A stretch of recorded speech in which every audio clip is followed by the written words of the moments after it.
वर्णन चल रहा है। भगवान श्री सुखदेव जी संपूर्ण ब्रह्मांड का वर्णन कर रहे हैं। पहले तो द्वीपों का वर्णन किया। अब उन द्वीपों के मध्य में एक विशाल पर्वत है जिसका नाम लोकालोक पर्वत है।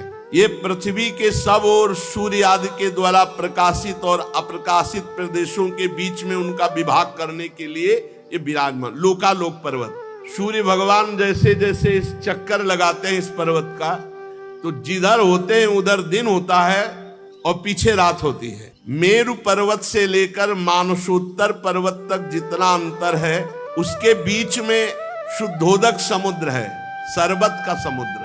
जो अपने यहाँ है वो क्षार नमक का। मेरु पर्वत से मानसोत्तर पर्वत तक शुद्धोदक समुद्र, बहुत ही पवित्र और मीठा जल, शरबत की तरह। उसके आगे जो भूमि है वो स्वर्णमयी भूमि है। वहां कोई वस्तु गिरेगी तत्काल अंतर्ध्यान हो जाएगी, इसलिए वहां कोई मनुष्य नहीं जा सकता। सिर्फ अंतर्ध्यान शक्ति संपन्न सिद्ध या देवता जा सकते हैं। यही मृत्युलोक में ही है लोकालोक पर्वत। लोकालोक पर्वत सूर्य आदि से प्रकाशित और अप्रकाशित भूभागों का बीच है। त्रिलोकी में ये सीमा स्थापित की गई है लोकालोक पर्वत की। इतना ऊंचा और लंबा है कि इसका ऊपरी भाग ध्रुवलोक को स्पर्श करता है।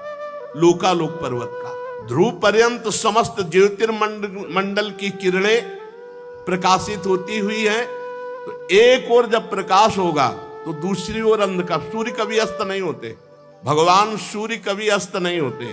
प्रमाण लक्षण स्थिति के अनुसार ये हमने भूमंडल का वर्णन किया। ये 50 करोड़ योजन का है भूमंडल। जहां पृथ्वी है ये मिट्टी की, जिसमें मनुष्य पशु पक्षी सब रहते हैं, ये 50 करोड़ योजन। एक योजन को मतलब 4 को 50 करोड़ तो 5 को है 200। 50 करोड़ को मतलब 200 करोड़ कोस। ये पूरी भूमि है जिसमें मनुष्य वास करते हैं। 12.5 करोड़ योजन का लोकालोक पर्वत है। बीच में जो है उधर स्वर्णिम भूमि, इधर भूमि ये उपजाऊ। 4 दिग्गज ऋषभ, पुष्करचूड़, वामन, अपराजित, ये महान दिव्य गजराज चारों दिशाओं को रोके हुए विराजमान है। दिग्गजों को इंद्रादि लोकपाल लोकों के कल्याण के लिए विराजमान किए हुए ये दिग्गज। सर्वांतर्यामी परम पुरुष भगवान विश्वक्सेन इनको अपार सामर्थ्य दिए हुए योग माया से रचे हुए भगवान के भूमंडल का वर्णन हुआ। सूर्य की स्थिति, वैसे विज्ञान कहता है कि भूमि घूमती है, लेकिन हमारा शास्त्र कहता है कि सूर्य चक्कर लगाते हैं।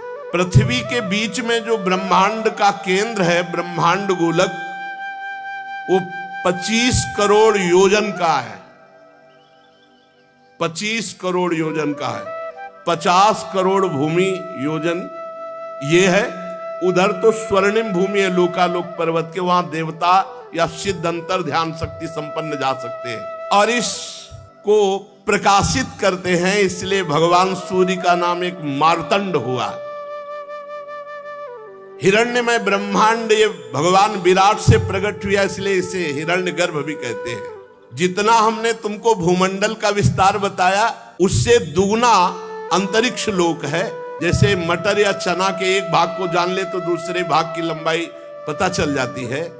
जितना भूमंडल है 50 करोड़ योजन, और उधर तो द्युलोक भी इतना ही है।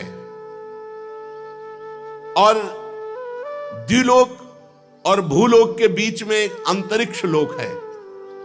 ये दोनों का संधि स्थान है। मध्य भाग ग्रह नक्षत्र विराजमान है। अंतरिक्ष में भूमंडल और अंतरिक्ष के बीच में ही ये ग्रह नक्षत्र दिखाई दे रहे हैं। इनके ऊपर द्युलोक है जहां किसी यंत्र का प्रवेश ही नहीं हो सकता है। वहां तो आगे द्युलोक में फिर स्वर्ग आदि की तरफ यात्रा सब सिद्ध और देव पुरुष करते हैं। अंतरिक्ष में कुछ सीमा तक ये यंत्र आदि जा सकते हैं। भगवान सूर्य उत्तरायण और दक्षिणायन इस गति से चलते हैं, मकर आदि राशियों में ऊंचे नीचे समान स्थानों में जाकर कभी दिन को बड़ा करते, कभी रात को बड़ा करते, कभी दिन को छोटा करते, कभी रात को छोटा करते हैं। पंडित जन बताते हैं, पंडित माने ज्ञानी जन, मानसोत्तर पर्वत पर सूर्य की परिक्रमा का मार्ग 9,51,00,000 योजन है। एक राउंड 9,51,00,000 योजन। मेरु पूर्व की तरफ जब भगवान सूर्य जाते हैं तो देवराज इंद्र की जो देवधानी अमरावती पुरी है उसको प्रकाशित करते हैं। उसके आगे जब दक्षिण की तरफ बढ़ते हैं तो यमराज की संयमिनी पुरी है। फिर जब पश्चिम की तरफ बढ़ते हैं तो वरुण जी की निम्लोचनी, और उत्तर की तरफ तो चंद्रमा की विभावरी। इन पुरियों को प्रकाशित करते हुए भगवान सूर्य आगे बढ़ते हैं तो सूर्योदय, मध्याह्न, सायंकाल, अर्धरात्रि, ये क्रम से होती रहती। भगवान सूर्य कभी अस्त नहीं होते, उनका निरंतर परिक्रमा चलती रहती भूमंडल की। भगवान सूर्य जब मेरु को बाएं ओर रख करके चलते हैं तो दिखाई देता है कि वो दाईं ओर चलने पर चलते वो बाईं ओर है। जिस समय भगवान सूर्य का उदय जहां होता है ठीक उसी समय कहीं अस्त दिखाई देता है। कहीं जहां भगवान सूर्य मध्याह्न के पसीना पसीना कर रहे हैं किसी को, तो उसी समय आराम से आधी रात को कोई सो रहा होता है।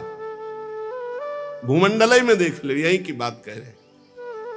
कभी सूर्य अस्त नहीं होते, कभी सूर्य उदय नहीं होता, वो तो निरंतर चल रहे हैं। लोकालोक पर्वत के कारण वो अस्त और उदय का ऐसा, लोक माने प्रकाशित, आलोक माने अंधकार, लोकालोक पर्वत, उसी के कारण ऐसा अनुभव होता है।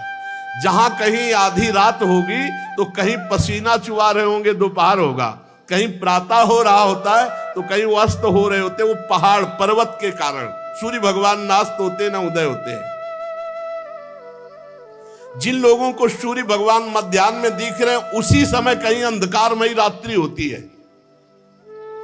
सूर्य भगवान जब इंद्र की पुरी से यमराज की पुरी को चलते हैं तो 15 घड़ी में 2.25 करोड़ 12.5 लाख और 25,000 योजन इस रफ्तार से चलते हैं।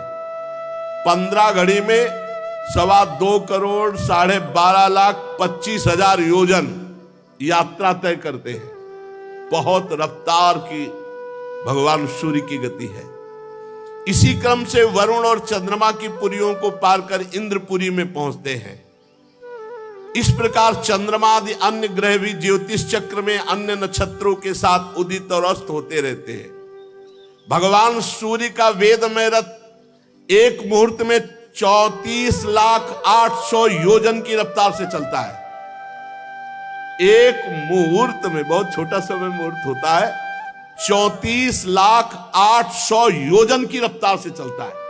आज तक हमें लगता है कोई ऐसी गाड़ी नहीं बनी होगी, कोई हेलीकॉप्टर या कोई भी वाहन नहीं बना होगा। नहीं, ऐसा नहीं बना होगा कि एक मुहूर्त में 34,800,000 योजन, कोई नहीं।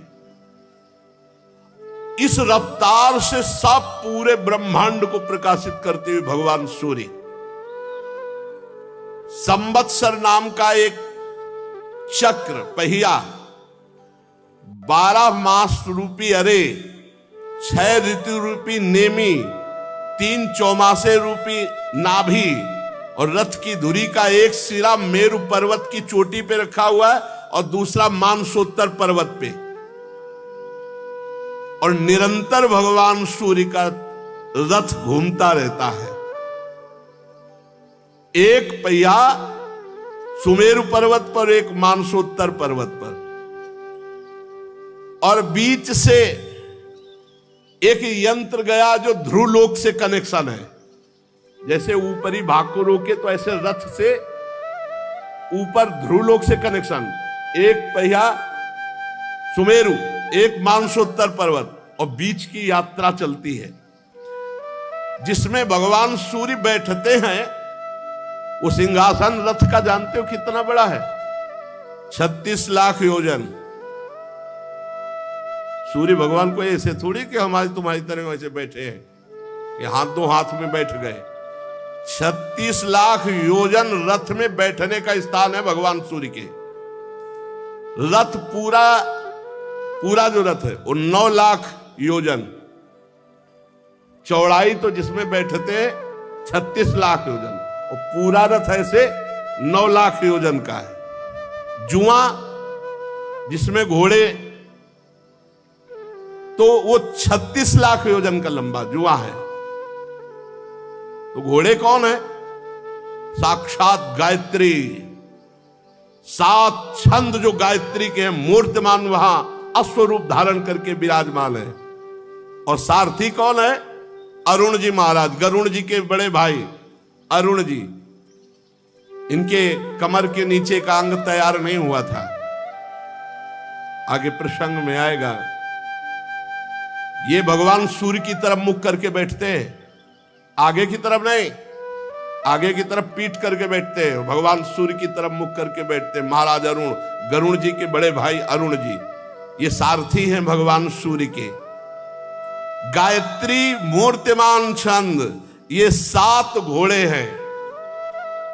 रफ्तार एक मुहूर्त में 34,08,000 योजन। भगवान सूर्य इस रथ पर विराजमान होकर भूमंडल को प्रकाशित करते हैं। सूर्य देव की तरफ ही मुंह करके अरुण देव उनके सारथी बैठते हैं। विश्व में दूसरा कोई सारथी नहीं इनके सिवा, कोई सारथी नहीं कि भगवान सूर्य के सामने बैठ जाए। अरुण देव ही महाराज है। माता की गलती के कारण नीचे के अंग तैयार नहीं हो पाए थे, आगे प्रसंग आएगा तो कहीं। और 60,000 ऋषि बाल खिल्ले ये स्तुति करते हुए चलते हैं।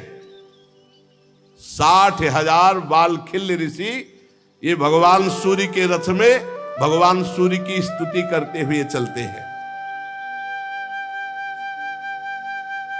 ऋषि, गंधर्व, अप्सरा, नाग, यक्ष, राक्षस, देवता, ये 14 कोई नृत्य कर रहा है, कोई गान कर रहा है, कोई स्तुति कर रहा है, कोई ऐसे चलते हैं भगवान सूर्य।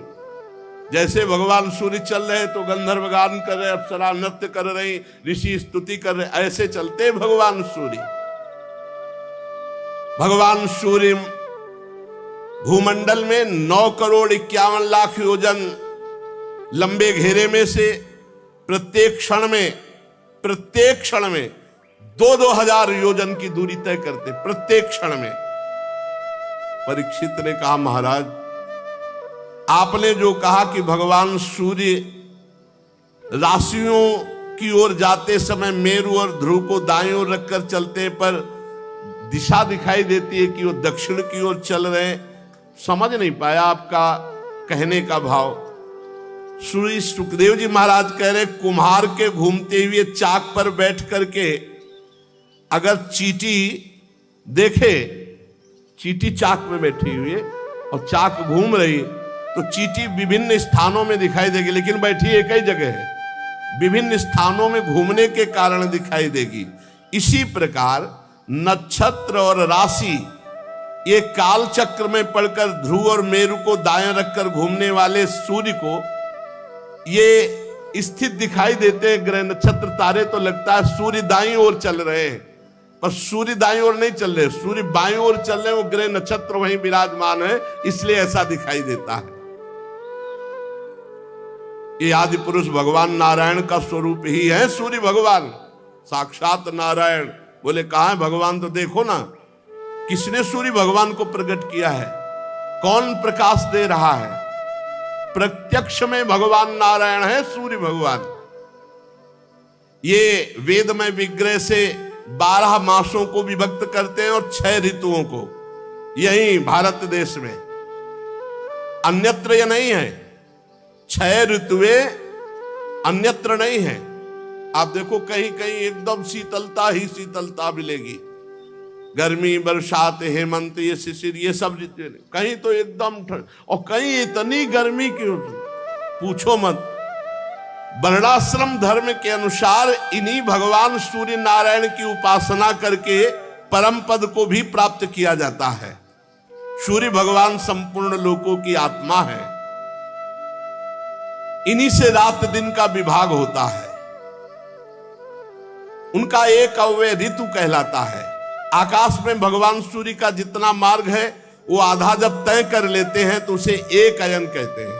दक्षिणायन और उत्तरायण से दो भाग। इस प्रकार सूर्य की स्थिति से 1,00,000 योजन ऊपर चंद्रमा विराजमान है। परमहंस श्री सुखदेव जी कह रहे और भगवान श्री कृष्ण द्वैपायन व्यासदेव जी त्रिकालज्ञ वो लिख रहे हैं। जो अभी आपने सुना वो भगवान सूर्य की गति। अंतरिक्ष के ऊपर जो द्युलोक है, उस द्युलोक के ऊपर सब पुरियों को प्रकाशित करते हुए भगवान सूर्य जो सुमेरु आदि में विराजमान अपने रथ पर, वहां किसी की पहुंच आज तक किसी की नहीं है। फिर कह रहे सूर्य से ऊपर 1,00,000 योजन चंद्रमा विराजमान है। हमारा शास्त्र कह रहा है कि सूर्य से ऊपर 1,00,000 योजन चंद्रमा विराजमान है। चंद्रमंडल, चंद्रमा की चाल सूर्य से भी बढ़कर तेज है, इसलिए वो सब नक्षत्रों के आगे रहता है। सूर्य के 1 वर्ष के मार्ग को चंद्रमा 1 महीने में तय कर लेता है और 1 महीने के मार्ग को 2.25 दिन में और 1 पक्ष के मार्ग को 1 ही दिन में तय कर लेता है। ये कृष्ण पक्ष में क्षीण होती हुई कलाओं से पितृगण के और शुक्ल पक्ष में बढ़ती हुई कलाओं से देवताओं के दिन रात का विभाग करता है। 30-30 मुहूर्त में एक नक्षत्र को पार करता है। ये अन्नमय अमृतमय होने के कारण समस्त जीवों की प्राण और जीवनी शक्ति को बढ़ाता है चंद्रमा। इसलिए इनसे मोहित मत होना। यह सुनकर कि श्री राधा वल्लभ लाल की